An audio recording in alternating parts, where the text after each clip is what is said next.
Olá, meu nome é João Paulo Erzin e apresento a vocês o nosso trabalho intitulado Primeiros Passos para Entender o Papel das Ectomicorrizas na Restauração Ecológica de Restinga. As plantas absorvem seus nutrientes através das raízes, porém, cerca de 80% possuem uma ajuda extra. Essa ajuda extra acontece quando plantas se associam a fungos através de suas raízes, o que chamamos de associações micorrízicas.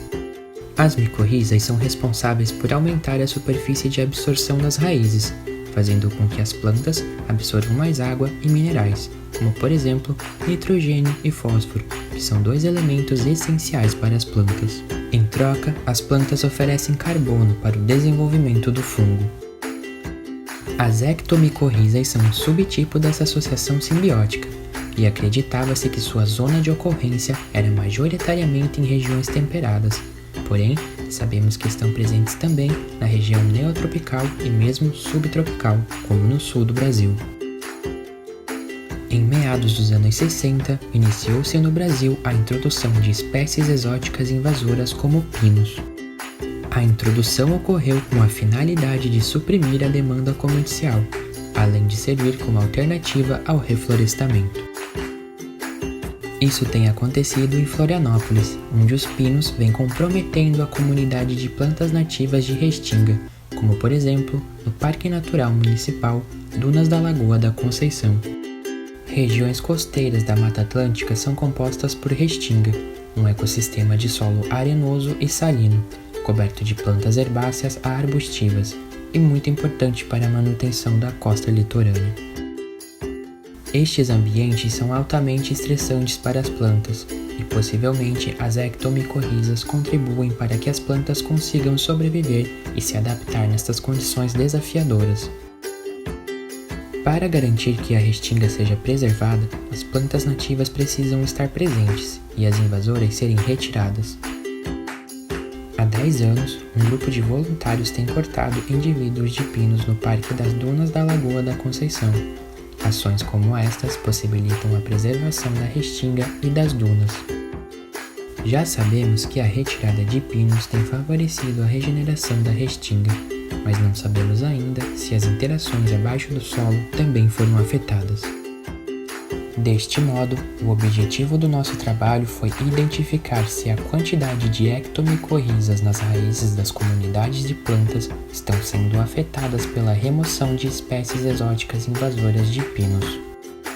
Este trabalho é importante para entender se as ectomicorrizas estão relacionadas à presença da espécie exótica invasora e se estão promovendo algum efeito positivo para as plantas nativas ou para as exóticas.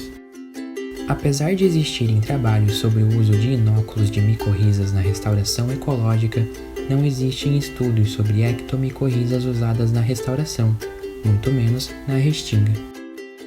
Coletamos 10 amostras de solo para observar raízes no Parque das Dunas da Lagoa da Conceição, em 3 condições diferentes: área não invadida por pinos, área invadida por pinos e a área onde o pinus foi removido.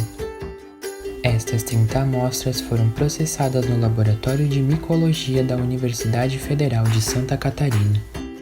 As pontas de raízes foram observadas em microscópio estereoscópio.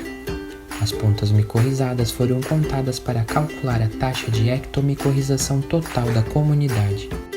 Encontramos resultados interessantes e intrigantes. Na área onde o pinus foi retirado, 27% das raízes continham ectomicorrizas. Na área ainda invadida por pinos, 43% das raízes estavam colonizadas por ectomicorrizas. As raízes na área não invadida tinham 40% de taxa de ectomicorrização. Ou seja, as menores taxas de ectomicorrização foram encontradas na área onde a espécie invasora foi removida. As áreas invadida e não invadida apresentaram valores percentuais maiores do que a área onde a espécie invasora foi removida e semelhantes entre si. Estes resultados mostraram perspectivas bem interessantes. A remoção da planta invasora resultou em menor taxa de ectomicorrização. Isso pode estar relacionado ao manejo do pinus, pois possivelmente neste local as ectomicorrizas exóticas já foram decompostas, enquanto as ectomicorrizas nativas ainda não colonizaram as raízes das plantas nativas. Outra possibilidade é que o solo tenha sofrido com a retirada da cobertura vegetal, resultando na desidratação do micélio por exposição ao sol, afetando a comunidade fúngica. Podemos concluir que o controle de espécies invasoras afeta a colonização de ectomicorrizas nas raízes, confirmando que interações abaixo do solo devem ser levadas em consideração na restauração ecológica. Nossa pesquisa traz informações novas e relevantes para a compreensão das ectomicorrizas e restauração da restinga, e auxilia nesses primeiros passos deste tema ainda pouco explorado.